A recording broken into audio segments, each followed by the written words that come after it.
ہے اور چاند کو یہ بڑی بڑی نشانیاں ہیں اللہ کی آسمانوں میں. اسی طرح تمام ستارے، سیارے اور اجرام فلکی سب اللہ کی نشانیاں.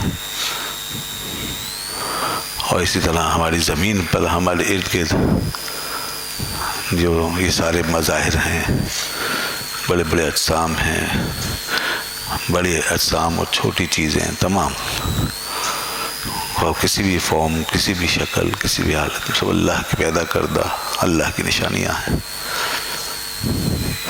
اس کائنات میں سورج و چاند کا ایک نظام، یہ پورا ایک نظام ہے جسے اللہ نے پیدا کیا ہے اور اس کے ساتھ اس کائنات کو چلایا ہے. اس کو فلکیات کا نظام کہتے ہیں، اس کو شمسی نظام کہتے ہیں، سولر سسٹم کہتے ہیں. تو سولر سسٹم یہ وہ نظام ہے جس میں آپ اور ہم رہتے ہیں، یہ نظام شمسی، جس میں انسان اس وقت یہ سمجھتا ہے کہ اس کا مرکز سورج ہے. اس وقت جو ہیلیو سینٹرک تھیوری دنیا میں رائج ہے اور جو پڑھائی جا رہی ہے، اس کے تحت سورج کو مرکز قرار دیا گیا اور تمام جو ستارے ہیں اور سیارے ہیں، حتیٰ کہ ہماری زمین بھی اس کے گرد گردش کر رہی ہے. یہ آج کی تھیوری ہے. اور اس سے پہلے تک دنیا کا علم فلکیات وہ جیو سینٹرک تھیوری کا قائل تھا، اور وہ زمین کی مرکزیت کو مان کر پھر تمام نظام شمسی کو اس کے گرد محو گردش قرار دیتا تھا. تو اس طرح دنیا کے علم میں یہ تبدیلیاں آتی رہی ہیں، اس سے پہلے بھی اور آج بھی. یہ کوپرنیکس جو مشہور سائنسدان ہوا، اس نے سب سے پہلے ہیلیو سینٹرک تھیوری کی بنیاد رکھی اور اس نے سورج کو مرکز قرار دیا اور سارے اجرام کو اس کے گرد متحرک سمجھا. پھر دنیا اس کی قائل ہو گئی. مگر اس وقت بھی ایک نظریہ یہ بھی ہے کہ زمین ہی ساکن ہے اور سارا جو نظام شمسی ہے وہ زمین کے گرد گھوم رہا ہے. تو پھر ہم اس کو نظام شمسی نہ کہیں بلکہ نظام ارضی کہیں. تو جب زمین کو آپ مرکز قرار دیں گے تو پھر یہ نظام ارضی کہلائے گا، جو پہلے دنیا کا علم جس کی تصدیق کرتا تھا. مگر جب سورج کو بنیاد مان لیا تو نظام شمسی کہلانے لگا. بہرکیف یہ دو نظریے ہیں. اس سلسلے میں اعلیٰ حضرت امام محمد رضا خان فاضل بریلوی رحمۃ اللہ علیہ، جو اپنے وقت کے بہت بڑے ماہر علوم بھی تھے، عالم اور مفتی نہیں تھے بلکہ ماہر علوم بھی تھے، اور ان کو اپنے زمانے کی تمام معروف سائنسز پر پورا عبور حاصل تھا. تو انہوں نے جیسا کہ اور بہت سے سائنسی حقائق پر بھی گفتگو کی، اور ان کی کتابیں آج بھی موجود ہیں، ان کی تحقیقات بھی، ان کی وسعت علمی دنیا ماننی پڑے گی. تو انہوں نے اس موضوع پر بھی قلم اٹھایا، اس سبجیکٹ کو بھی، اس ٹاپک کو بھی لیا کہ زمین ساکن ہے یا متحرک ہے. تو اعلیٰ حضرت امام محمد رضا خان فاضل بریلوی رحمۃ اللہ علیہ نے زمین کو ساکن قرار دیا ہے، اور انہوں نے اس سلسلے میں ایک دو کتابیں تصنیف فرمائی ہیں. اس میں انہوں نے ایک کتاب فوز مبین در رد حرکت زمین کے نام سے بھی لکھی ہے، یعنی حرکت زمین کا انہوں نے رد کیا ہے اور زمین کو ساکن قرار دیا ہے. اور یہ فرمایا ہے کہ یہ تمام سسٹم جو ہے جس کو ہم نظام شمسی کہتے ہیں، یہ زمین کے گرد گردش پذیر ہے. تو یہ گویا جیو سینٹرک نظریہ ہے. اس پہ ان کے دلائل موجود ہیں، انہوں نے دلائل بیان فرمائے ہیں، اور کچھ انہوں نے نقلیات کا بھی سہارا لیا ہے اور عقلیات یعنی سائنسی علوم سے بھی اور حساب کتاب اور میتھمیٹکس وغیرہ کے ذریعے سے بھی انہوں نے اس پر بحث کی ہے. بہل وہ بڑی وسیع معلومات ہے, پڑھنے سے اس کا تعلق ہے. جو لوگ اس سبجیکٹ میں دلچسپی رکھتے ہیں میں یہ کہوں گا کہ وہ امام احمد رضا خان فاضل بریلوی رحمۃ اللہ علیہ کی اس تحقیق کو ضرور پڑھیں. بہرحال یہ چونکہ ایسا قرآن و حدیث کا سچ کوئی بنیادی نظریہ کوئی دینی تھیوری نہیں ہے, اس کا زیادہ تعلق ہمارے سائنسی حقائق سے ہے, کائناتی علوم سے ہے, اس کا تعلق کاسمک نالج ہے یہ. تو اس لیے اگر آج اس سے اختلاف ہو رہا ہے اور بالفرض وہ اختلاف اگر قائم رہتا ہے اور یہی مسلم ہو جاتا ہے یا ہو گیا ہے یا آگے اور رہتا ہے تو اس سے کوئی فرق نہیں پڑتا. اور ممکن ہے کہ آج اس کے خلاف اگر سائنس اور آج کے علم فلکیات متفق ہے تو کل ممکن ہے چینج ہو جائے, کیونکہ میں نے بتایا کہ تاریخی طور پر جیو سینٹک سے آپ ہیلیو سینٹک کی طرف آئے, ہو سکتا ہے پھر جیو سینٹک کی طرف چلے جائیں, کیا پتہ. مگر امام احمد رضا خان فاضل بریلوی رحمۃ اللہ علیہ نے جو لکھا ہے اس پہ چونکہ ان کا طریقہ یہ ہوتا ہے کہ وہ جو بات بھی بیان کرتے ہیں, شرعی علوم تو ان کا میدان ہی ہے, مگر سائنسی علوم اور ریاضی, جغرافیہ, میتھمیٹکس وغیرہ اس حوالے سے بھی, نجوم وغیرہ, فلکیات, اس پر بھی کوئی بات کرتے ہیں وہ تو بڑے مدلل انداز میں بات کرتے ہیں, وہ دلیلیں دیتے ہیں اور ان کی دلیلیں بڑی پختہ بھی ہوتی ہیں, ان کا علم بہت پختہ تھا درکے تھا.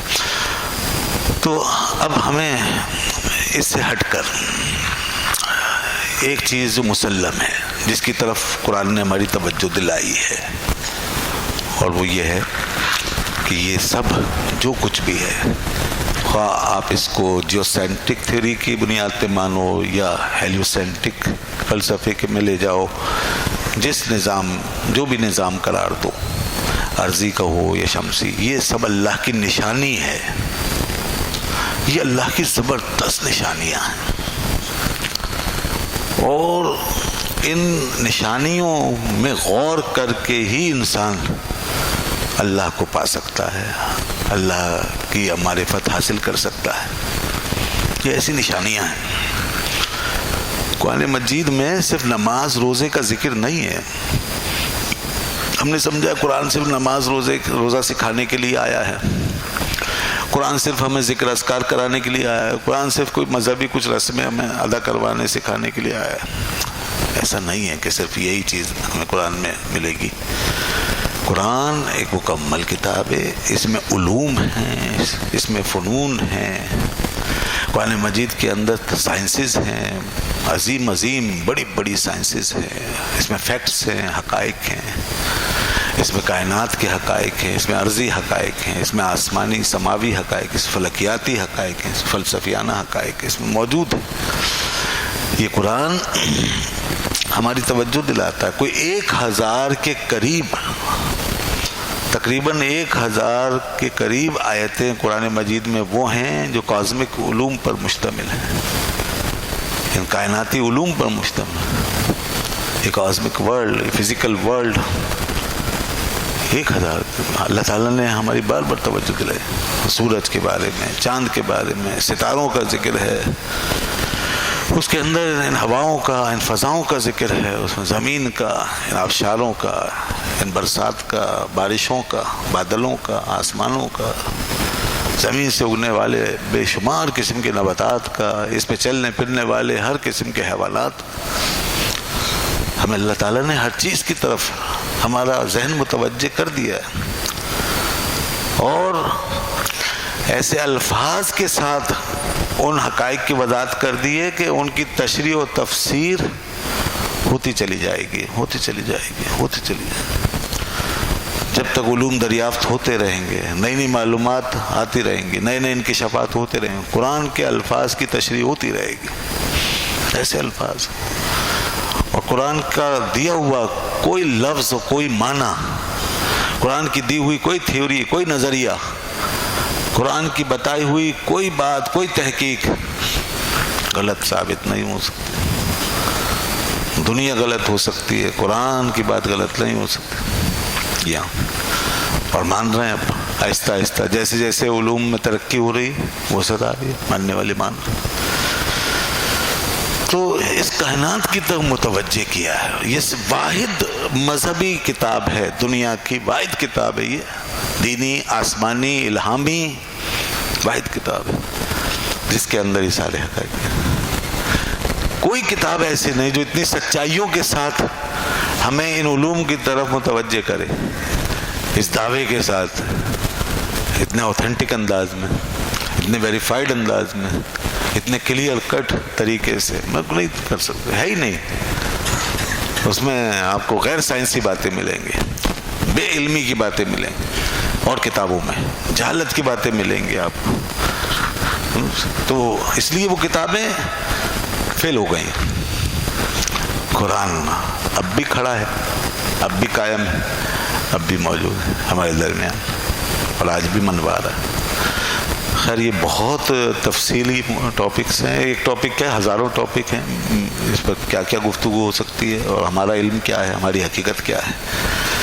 یہ سمندر ہے جناب، بس اپنے ایمان کو پختہ کیجئے یہ بات سن کے، اور اس کے بعد بس اس میں ڈوب جائیے۔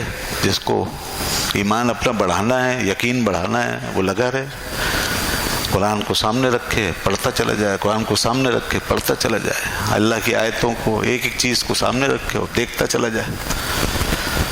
ربنا ما خلقت هذا باطلا، ایک ہی نتیجے پہ پہنچے گا جب دیکھے گا نا یہ نظام، یہ زمین، یہ آسمان، یہ کائنات، یہ دنیا، یہ ورلڈ، تو کیا کہے گا؟ ربنا ما خلقت هذا باطلا، اے ہمارے رب تو نے یہ دنیا باطل اور بے مقصد نہیں بنائی، اس دنیا کا ایک مقصد ہے، اس کے پیچھے حقیقت ہے، اے اللہ یہ تو نے کسی مقصد کے لیے بنایا۔ وہ کہے گا، اس کی زبان کہے گی، زبان حال سے کہے گا، زبان قول سے کہے گا، اپنی سوچ سے کہے گا، اپنی فکر سے کہے گا، اس کا علم اسے اسی نتیجے پہ پہنچائے گا۔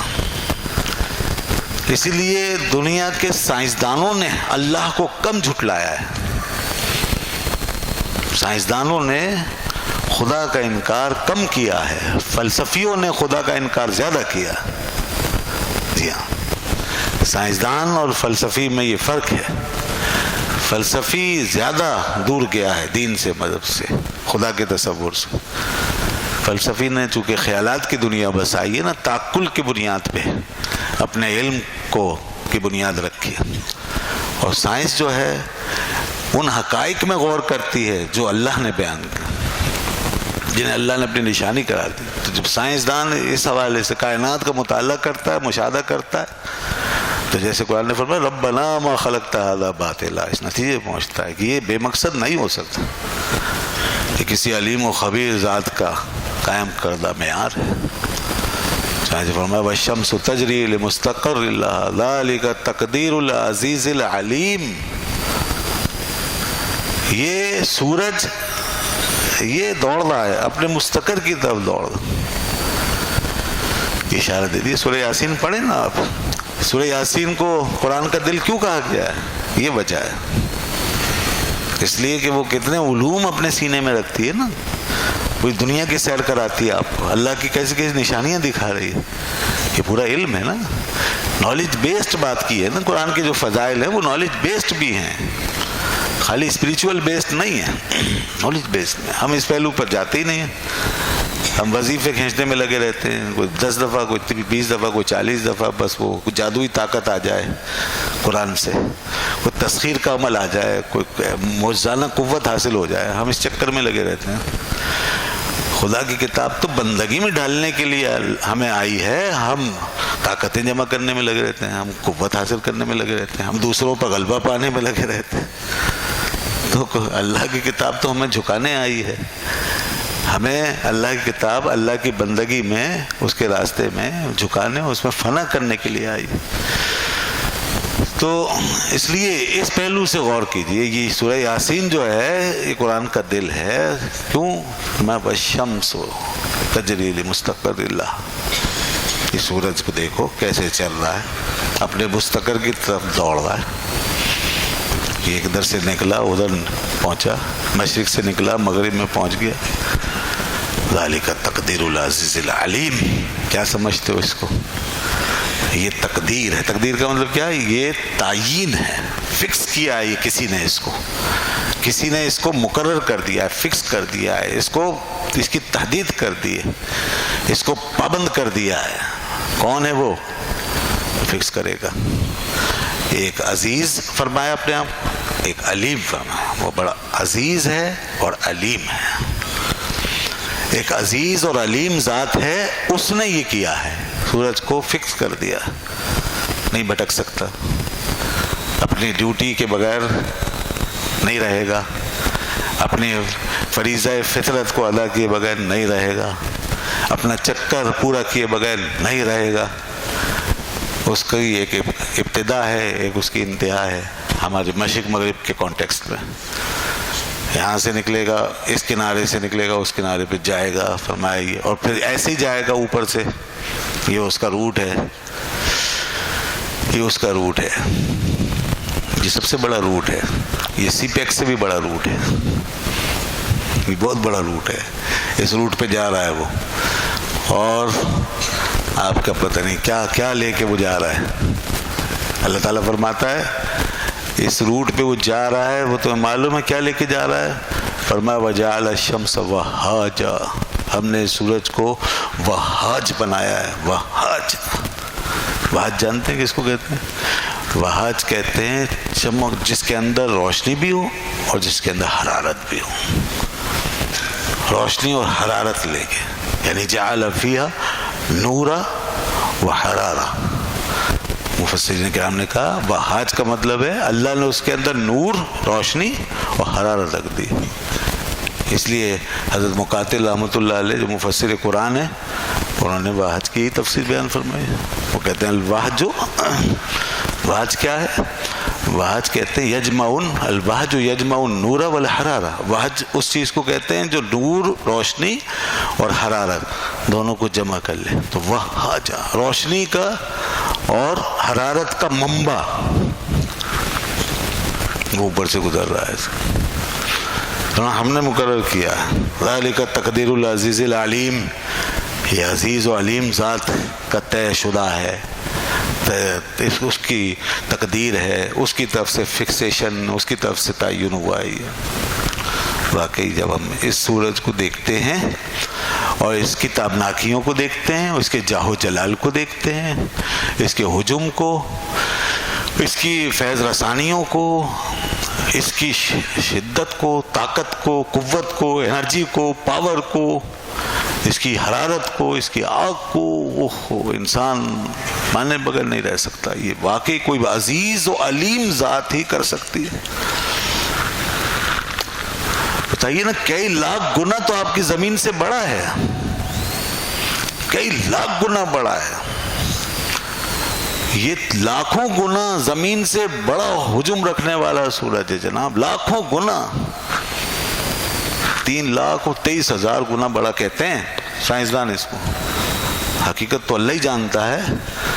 یہ ہماری پیمائش میں تو اتنا آیا ہے 3,23,000 گنا زمین سے، یعنی زمین کو 3 لاکھ مرتبہ اور بنائیں، 3,23,000 زمینیں بنائیں، پھر جو ایریا بنے گا. یہ سورج اتنا بڑا ہے، اندازہ کرو. اللہ اکبر. اور اوپر سے جا رہا ہے. تو کس نے روکا ہوا ہے؟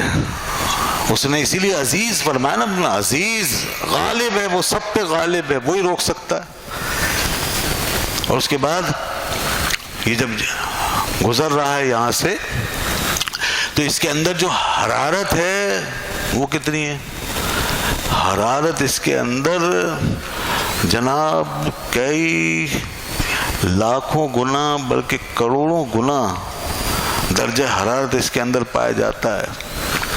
اس کا جو درجہ حرارت ہے وہ کہتے ہیں 1,40,00,000 ڈگری سینٹی گریڈ، بلکہ 30 lakh, 1,30,00,000 degree centigrade. 1,30,00,000 degree centigrade اس کا درجہ حرارت ہے. اندازہ کیجیے. اللہ، 1,30,00,000 بہت ہے، تصور نہیں کر سکتے.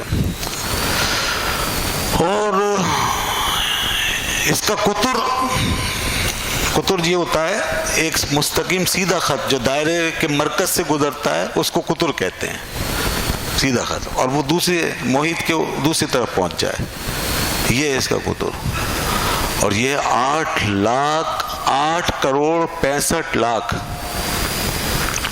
8 کروڑ 65 لاکھ تو بلکہ 8,65,000 میل 8,65,000 میل کا قطر ہے اس کا. یہ بیچ میں سے ایک خط گزارے، اس کا قطر اتنا بڑا یہ سورج ہے جا رہا ہے، اور جس خط سے گزر رہا ہے اس کو خط استوا کہتے ہیں، خط استوا.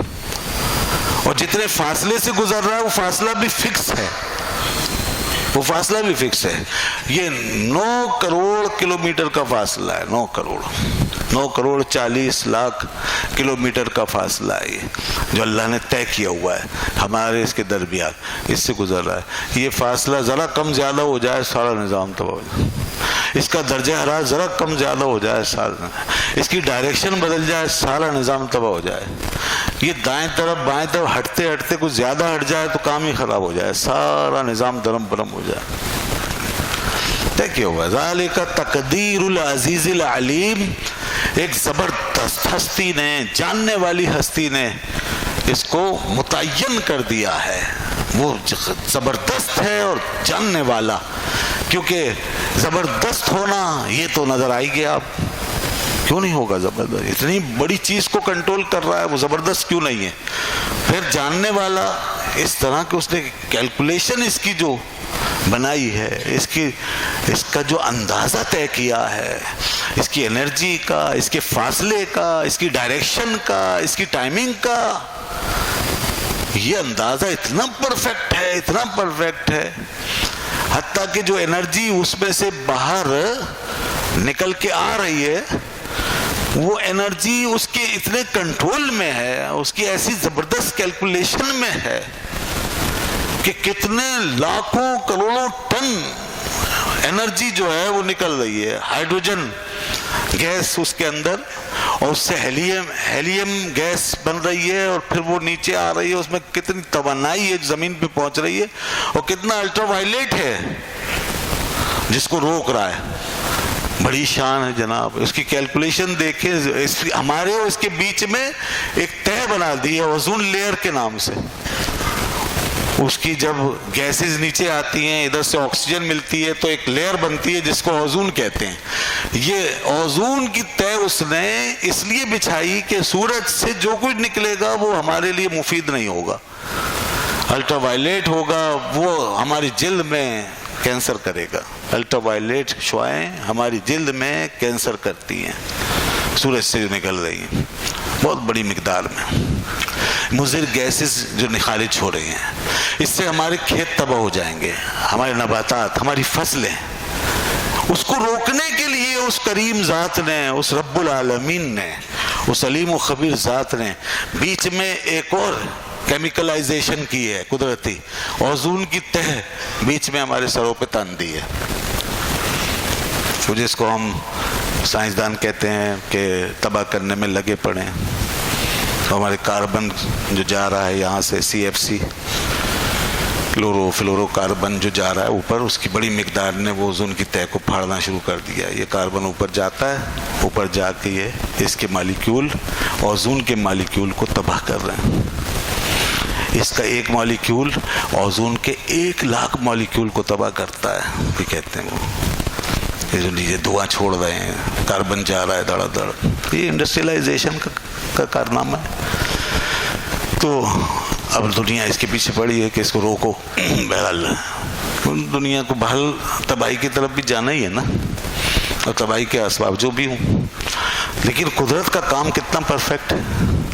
اس نے تو وہ اوزون بچھا کر کے ہمیں ایک بڑی لمبی عمر دے دی نا، یہاں ہماری حیاتیات کو بچا لیا، ہمارے نباتات کو بچا لیا، اور نہ جانے کب تک یہ سلسلہ چلائے گا. وہ یہ اس نے پورا سسٹمیٹک ایک نظام قائم کیا ہوا ہے. ذالک تقدیر العزیز العلیم. اللہ اکبر. تو یہ وہ چیزیں ہیں نا جو بتاتی ہیں کہ وہ کتنا بڑا ہے، کتنا عظیم الشان ہے. اس سے جو فوائد ہیں اس کی کوئی انتہا ہے. انرجی پاور، سولر پاور، یہ ایک بہت بڑی نعمت جو انسان کو مل رہی ہے. اس کی حرارت سے جو انسان فائدہ اٹھا رہا ہے، اس کی گرمی سے فائدہ اٹھا رہا ہے، اس کی جناب روشنی سے فائدہ اٹھا رہا ہے انسان. اور ایک فائدہ اور اٹھا رہے ہیں آپ، اسی سورج اور چاند کے ذریعے سے آپ کا ایک بہت بڑا کام اس نے بنا رکھا ہے، اور وہ ہے آپ کا نظام الاوقات. یہ دن اور رات، یہ نظام الاوقات، ایک ایک لمحہ، ایک ایک ٹائمنگز، یہ جو اب آپ نے گھڑیوں میں اس ٹائم کو قید کیا ہوا ہے، یہ سب اس سورج اور چاند کی وجہ سے ہے. اگر یہ نہ ہوتا تو گھڑیاں کہاں سے ہوتی، ٹائمنگ کہاں سے ہوتی، نظام الاوقات کہاں سے ہوتا، اور زندگی میں ہماری یہ نظم و ضبط کیسے آتا، ٹائم ٹیبل کیسے آتا، شیڈیول کیسے آتا. یہ ایک بہت بڑا حصہ ہے علم الفلکیات کا. اسی کو علم توقیت کہتے ہیں. یہ علم توقیت یہاں آ کر ہمارا ساتھ دینا شروع کر دیتا ہے. علم توقیت باہر دیکھا نا آپ نے، انشاءاللہ اس کا کورس ہو رہا ہے. بڑے اہم سوالات آئیں گے ہمارے علامہ مولانا عرفان صاحب، وہ کروائیں گے انشاءاللہ. اس میں تفصیل پورا مکمل انہوں نے اس پر بڑی مہارت حاصل کی ہوئی ہے. وہ ان سوالوں کے جواب دیں گے. کوئی 34-35 سوال ہیں. یہ علم توقیت ہے. میں نے اسی مناسبت سے یہ ٹاپک لیا ہے. اصل میں تھوڑا سا ذہن بنا دوں، ایک بیس بنا دوں، گراؤنڈ بن جائے نا، تاکہ پھر آپ کو آگے جانے میں آسانی ہو. تو یہ علم توقیت ہے، وہ سورج چاند سے یہ وابستہ نظام اوقات. یہ لوگ پوچھتے تھے چاند چھوٹا بڑا کیوں ہوتا ہے؟ یسألونک عن الأہلہ. لوگ رسول اللہ صلی اللہ علیہ وسلم سے پوچھتے تھے چاند چھوٹا بڑا کیوں ہوتا ہے؟ چاند کے چھوٹا بڑا ہونے کا معاملہ سائنسی ہے اور انسان کی تگ و دو پہ مبنی، کہ یہ چیز لوگ اپنی محنت و کوشش سے سمجھ لیں گے. اس لیے وہ علوم رکھے ہوئے ہیں، انسان آگے بڑھے گا اور سمجھ لے گا چاند چھوٹا کیوں بڑا. اللہ کے رسول صلی اللہ علیہ وسلم ان کاموں کے لیے نہیں آئے جو آپ نے جد و جہد سے حاصل کر سکتے ہیں. اللہ کے رسول تو آپ کو یہاں سے وہاں پہنچانے، یعنی بندگی کے راستے سے خدا سے ملانے آئے ہیں. لہذا اس راستے پہ جتنے نشانات ہیں اور جتنے لائٹ ہاؤسز ہیں اور جتنی علامتیں ہیں اور جتنے سنگ میل ہیں، وہ سب نصب کرنے آئے ہیں. لہذا یسألونک عن الأہلہ، تو لوگوں نے پوچھا یہ. اب جواب اسی کے مطابق آیا جو رسول اللہ صلی اللہ علیہ وسلم کی بعثت کا مقصد ہے. قل ہی مواقیت للناس والحج. آپ فرما دیں، اللہ نے فرمایا آپ فرما دیں، یہ تمہارے اوقات کار کا تعین، کہ جس میں تم ایک نظام زندگی گزارو اور اس نظام زندگی میں نظام بندگی گزارو. ہمارا نظام بندگی ہماری نظام زندگی کے ساتھ جڑا ہے، نظام زندگی اور نظام بندگی. تو یہ زندگی جو ہے یہ اس ٹائمنگ کے ساتھ ہے، اس کیلکولیشن کے ساتھ ہے. لہذا اسی میں ہماری بندگی داخل ہے. صبح کیا ہے، شام کو کیا ہے، دوپہر کو کیا ہے، ٹھیک ہے نا. روزانہ کے اوقات کے حساب سے، نمازوں کے اعتبار سے یہ ٹائمنگ یہ فالو کرنا ضروری ہے. تو یہ چیز ہائی لائٹ کی. فرمایا قل ہی مواقیت للناس، یہ تمہاری اوقات کار کے تعین کے لیے یہ حکمت اللہ نے رکھی ہیں، سورج کے ساتھ بھی چاند کے ساتھ بھی. تو چاند کا سوال تھا، تو چاند کیا کر رہا ہے؟ چاند ہمیں رات دے رہا ہے، اور رات کے اندر اول اوسط آخر اس کی گھڑیاں، اور اس کے بعد مہینوں کا تعین ہو رہا ہے. ایک پوری ہمیں جنتری مل رہی ہے، پورا ہمیں کیلنڈر مل رہا ہے چاند کے ذریعے سے.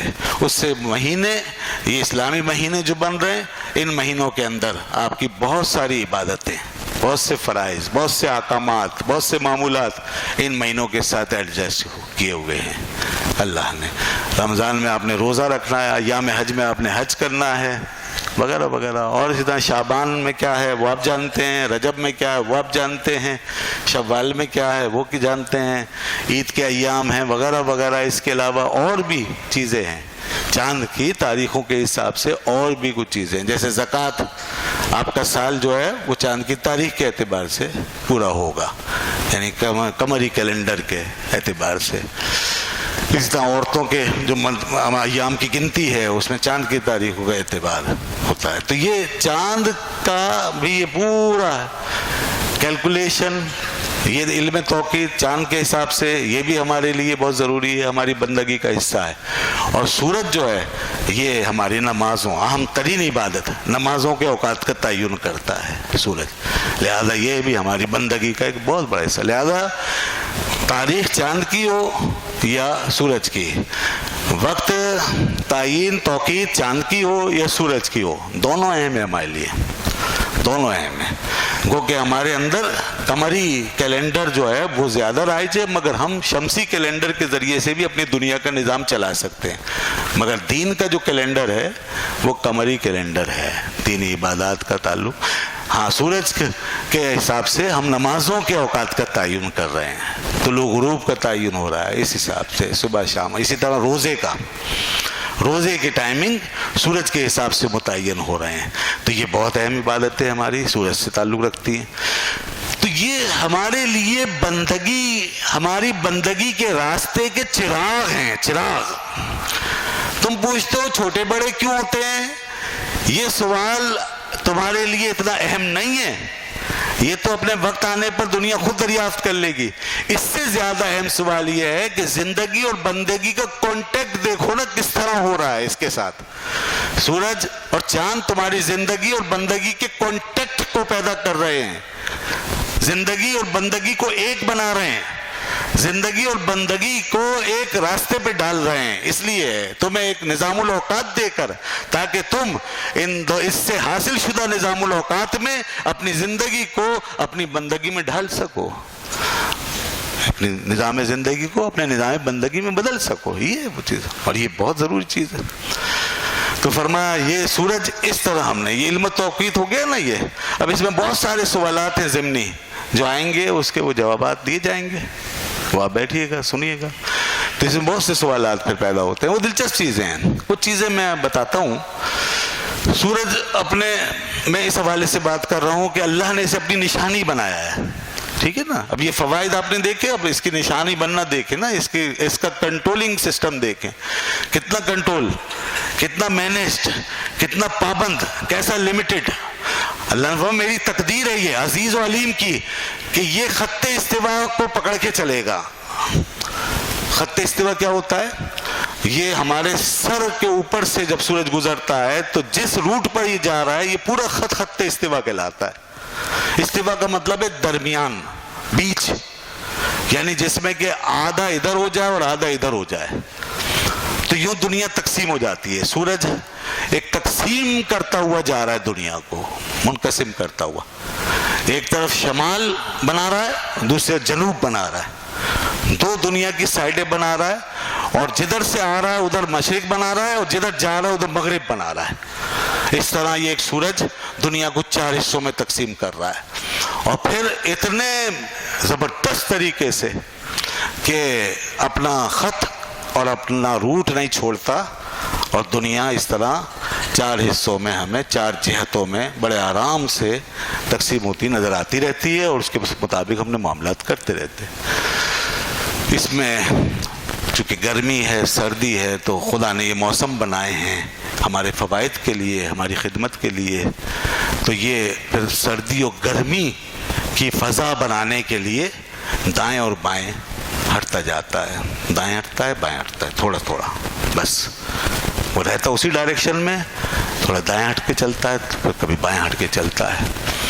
تو جب شمال کی طرف ہٹتا ہے تو اس وقت وہ آپ کا ایک موسم، گرمی کا موسم بناتا ہوا شمال کی انتہا میں پہنچ جاتا ہے. اور یہ جون کا مہینہ ہوتا ہے جس میں یہ شمال کی انتہا پہ پہنچتا ہے، یعنی اپنے اسی خط پر آخری حد تک پہنچتا ہے. وہاں شمال میں بالکل ادھر نہیں چلا جاتا قطبین میں، ادھر چلا جاتا ہے آخری حد تک. اور یہ جون میں کسی ایک پوائنٹ اس کا آ جاتا ہے، وہاں سے پھر یہ واپس آتا ہے.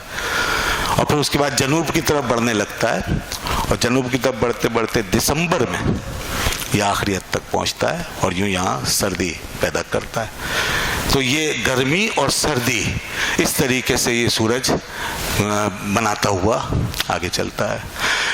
اور اس سے جو حرارت نکل رہی ہے وہ اسی حساب سے باہر آ رہی ہے کہ جس سے آپ کی زندگی باقی رہے. وہ میں نے بتا دیا، اس کا درجہ حرارت بڑا فکس کیا ہوا ہے اللہ تعالیٰ نے، وہ فکس بالکل. تو اب اس طرح یہ موسم اور اس کا دائیں بائیں ہونا، اس میں ایک بڑی دلچسپ بات ذرا میں بتانے لگا ہوں. اللہ تبارک و تعالی نے فرمایا رب المشرق والمغرب، مشرق و مغرب کا رب، ایک بات ہو گئی. پھر دوسری جگہ فرمایا رب المشرقین والمغربین، دو مشرقوں کا دو مغربوں کا رب. پھر تیسری جگہ فرمایا رب المشارق والمغارب، کئی مشرقوں کا یا سارے مشرقوں کا اور سارے مغربوں کا رب. دیکھ رہے ہیں آپ کیسے وہ ایک دو اور پھر سارے. یہ کیا ہے؟ مشرق ایک ہے یا دو ہیں، مغرب بھی یا بہت سارے ہیں، یہ کیا ماجرا ہے؟ یہ وہ حقائق ہیں جس پہ غور کرنے کی ضرورت ہے. اس کا تعلق اسی سورج کی حرکت سے ہے نا. ایک اور مفہوم بھی ہے، میں ادھر نہیں جا رہا، وہ میں شاید بعد میں بیان کروں، لیکن ابھی میں سورج کے حوالے سے بات کر رہا ہوں. جیسے میں نے کہا شمال کی طرف ہٹے گا خط استوا سے ایک لیمٹ تک اور جنوب کی طرف ہٹے. یہ جو روزانہ ہٹ رہا ہے نا شمال کی طرف جنوب کی، روزانہ اس میں مائنر سا ڈائیورشن ہوتا ہے، مائنر بالکل معمولی سا ہٹتا ہے وہ، اور روزانہ جب وہ ہٹتا ہے تو ایک نیا اینگل بناتا ہے اور اسی اینگل سے غروب ہوتا ہے. تو روزانہ ایک مشرق بناتا ہے ایک مغرب بناتا ہے روزانہ، اور ہٹتے ہٹتے اپنے اینڈ پر جا کر بالکل ایکسٹریم اینڈ پر جا کر کے پھر کئی مشرق بناتا ہوا نکل رہا ہوتا ہے پورے سال میں. یہ پورے سال کا عمل ہے. اور کئی مغرب بناتا ہوا غروب ہو رہا ہوتا ہے. یہ رب المشارق والمغارب. اس پہ غور کرو کہ روزانہ ایک اینگل سے ایک مشرق بنا رہا ہے. یہ وہ اور ایک مشرق اور ایک مغرب تو آپ کو پتہ ہی ہے، وہ تو ہے ہی جو سب دیکھ رہے ہیں، جو بالکل ایسی ظاہری نظر سے ایک پورا مشرق، یہ پورا جو حصہ ہے یہ مشرق اور یہ پورا حصہ مغرب. ٹھیک ہے نا. اور پھر رب المشرقین والمغربین جب فرمایا تو یہ دراصل عربی کی ایک اصطلاح ہے کہ مشرق و مغرب کو جمع کیا، دونوں میں مشرق و مغرب کو جمع کر کے مشرقین اور پھر مشرق و مغرب کو جمع کر کے مغربین. کبھی مشرق کو غلبہ دے کے مشرقین کہتے ہیں اور کبھی مغرب کو غلبہ دے کے مغربین کہتے ہیں. جیسے امام حسن کو غلبہ دے کر حسنین کہہ دیتے ہیں اور مراد کون ہے؟ حسن و حسین. غلبہ دے دیتے ہیں تو غلبہ بڑے کو دیتے ہیں. جیسے امام حسن و امام حسین میں بڑا کون ہے؟ امام حسن. تو بڑے نا ان کو غلبہ دے کر حسنین نام رکھ دیتے ہیں. اب اس میں دونوں آ گئے. یہاں پر اللہ نے کبھی مشرق کو غلبہ دیا کبھی مغرب کو. یہ اس لیے کیا کہ تمہارے لیے نشانی ہونے کے لحاظ سے دونوں برابر ہیں. مشرق بھی ایک مستقل اس کی نشانی ہے، اس پہ بھی بہت کچھ ہے، اور مغرب بھی اس کی مستقل ایک نشانی ہے، اس میں بھی بہت کچھ ہے. تم ادھر منہ کرو تو ادھر تمہیں پوری طرح نظر آئے گا وہ جو عزیز و علیم ہے، ادھر منہ کرو تو ادھر بھی تمہیں پوری طرح نظر آئے گا وہ جو عزیز و علیم ہے. اس کی نشانیاں ادھر منہ کر کے دیکھو یا ادھر منہ کر کے دیکھو. اینما تولوا فثم وجہ اللہ، تم جہاں بھی رخ کرو گے وہاں تمہیں خدا نظر آئے گا. اس لیے وہ رب المشرقین و رب المغربین، رب المشارق والمغارب، یہ ہے اس کی شان. اور ایک مشارق و مغارب کی تشریح یوں بھی ہو سکتی ہے جو میں نے پہلے کہا تھا کہ میں اس کو بعد میں بیان کرتا ہوں. وہ دنیا کے جگہوں کے اعتبار سے، ملکوں کے اعتبار سے، دنیا میں ہر جگہ سورج طلوع ہو رہا ہے، ہر جگہ ہو رہا ہے. تو بس یہ ہر پوری دنیا کے اور ہر ملک کے ہر علاقے کا ایک مشرق ہے ایک مغرب. تو مطلب یہ ہو گیا ساری دنیا کے مشرق اور ساری دنیا کے مغربوں کا رب ایک ہی ہے، رب المشرقین رب المشارق والمغارب. پھر دیکھیے جب یہ بیچ میں چلا نا تو ساری آبادی اسی کے نیچے آ گئی، اور ادھر جو چلے گئے دو حصے شمال اور جنوب، وہاں سورج نہیں پہنچا تو وہاں پر نظام زندگی قائم نہیں ہو سکا. انہیں ساؤتھ پول اور نارتھ پول کہتے ہیں، قطبین جن کو کہتے ہیں. وہاں کیا ہوا ہے؟ وہاں سب برف ہی برف ہو گئی. یہ بتا دیا نا وہاں برف رکھ کر کے کہ دیکھو کتنی بڑی نعمت بیچ میں سے گزر رہی ہے. اگر یہ نہ ہوتا نا تو تم بھی ایسے ہی برف ہو جاتے سارے کے ساتھ، سب میدان بن جاتا. یہ پھر بالکل اینڈ پر جا کر ادھر نارتھ میں بھی اور ساؤتھ میں بھی اینڈ پہ جا کے وہ قطبین ہے. وہاں پہ ٹائمنگ بھی سب دیگرگوں ہے، پھر اس کی ٹائمنگ دیگرگوں ہو جاتی. ظاہر سی بات ہے سورج یہاں ہے تو یہاں ٹائمنگ دے رہا ہے، وہ یہیں متواتر دن بنا رہا ہے اور رات بنا رہا ہے. اب وہاں جانے کے بعد پھر 6 مہینے کا دن 6 مہینے کی رات، عجیب معاملہ ہے. اور وہاں پر یہ ایک اور عجیب، وہاں پر اور عجیب نشانیاں ہیں، عجیب شان ہے اس کی. وہاں ساؤتھ پول یا نارتھ پول پہ کھڑے ہو کے دیکھیں تو رات کے وقت میں سورج جاتا ہوا نظر آ رہا ہے، جس کو آفتاب نیم شبی کہتے ہیں. عجیب بات ہے، رات کا وقت ہے اور سورج نظر آ رہا ہے آسمان میں، اس کو آفتاب نیم شبی کہا گیا ہے. یہ ساؤتھ پول میں اور نارتھ پول میں. وہاں 6 مہینے کا دن، 6 مہینے، اس لیے وہاں بڑے مسئلے پیدا ہوتے ہیں. وہاں آبادیاں بھی نہیں ہوتی عام طور پہ، اور پھر بہرحال مسائل کوئی پہنچ جاتا ہے، کچھ لوگ رہتے بھی ہیں تو ان کے لیے مسائل ہیں بہت سے. یہی ہمارا جو نظام الاوقات ہے، پھر اس میں ہمیں وہ اجتہاد کرنا پڑتا ہے. اجتہاد کر کے پھر ان کی نمازوں کے اور دیگر معاملات کے اوقات بیان کیے جاتے ہیں. اس میں ظاہر سی بات ہے کوئی ایک رائے نہیں ہو سکتی. تو وہاں چونکہ آبادیاں نہیں ہیں اور عام طور پہ مشکلات بہت ہیں. اور آگے جاتے ہیں تو انٹارکٹیکا شروع ہو جاتا ہے جو سراسر برف ہی برف ہے. تو بہرکیف یہ اللہ کا نظام، اس نے ایک زمین کے ایک بہت بڑے خطے کو آباد فرمایا، اس میں اس نے زندگی بسائی، اس کے اوپر یہ سورج چاند ستارے سیارے سب قائم ہیں، اور یہ ایک باقاعدہ سسٹم کے تحت، شیڈول کے تحت روا توا ہیں، ایک کنٹرول میں چلتے چلے جا رہے ہیں. ہمیں روشنی دے رہے ہیں، ہمیں حرارت دے رہے ہیں، توانائی دے رہے ہیں، ہمیں خوبصورتی دے رہے ہیں، رانائی دے رہے ہیں، زندگی دے رہے ہیں، اور ہمیں علوم دے رہے ہیں، فنون دے رہے ہیں. گویا ہماری ذہنی اور فکری ضرورتیں پوری کر رہے ہیں، جسمانی ضرورتیں پوری کر رہے ہیں، اخلاقی ضرورتیں پوری کر رہے ہیں. اللہ نے فرمایا کہ اب بھی تم انہیں میری نشانی نہیں سمجھو گے، یہ سب میں نے اس لیے تو بنایا ہے. بس یہی وہ نقطہ ہے جہاں اسلام نے آ کر، اللہ کے نبیوں نے آ کر دنیا کو ہاتھ سے پکڑ کے اللہ کی طرف متوجہ کیا.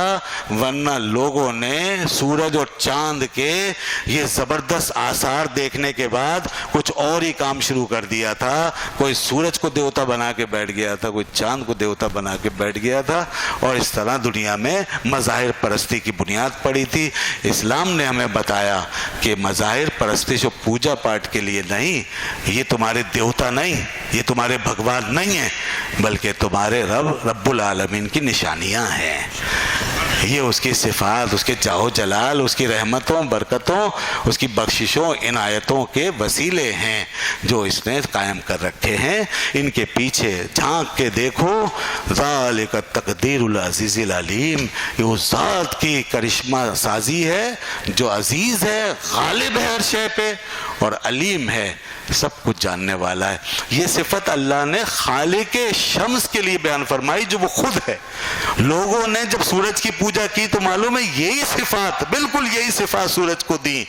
اور ان کی مذہبی کتابوں میں یہ لکھا ہوا ہے، قدیم مذاہب کی کتابوں میں، کہ سورج علیم ہے، خبیر ہے، طاقتور ہے، فیض رساں ہے، عدل کرنے والا ہے، انصاف بانٹنے والا ہے، رحم کرنے والا ہے، لہذا یہ بہت بڑا بھگوان ہے. اللہ نے فرمایا یہ صفات سورج کی نہیں، سورج کو پیدا کرنے والے کی ہیں، سورج کو پیدا کرنے والے کی. تم نے غلطی کی جو سورج کے اندر یہ مان بیٹھے. آگے بڑھتے انبیاء اسی لیے آتے ہیں، انسان کی اس کوتا نظری کی اصلاح کرنے کے لیے اور اس کو گمراہی سے بچانے کے لیے، کہ جہاں وہ ٹیڑھا ہو جائے یا رک جائے، آگے نہ پہنچ پائے، تو انبیاء آتے ہیں سیدھا چلانے کے لیے اور اسے منزل تک پہنچانے کے لیے. ذالک تقدیر العزیز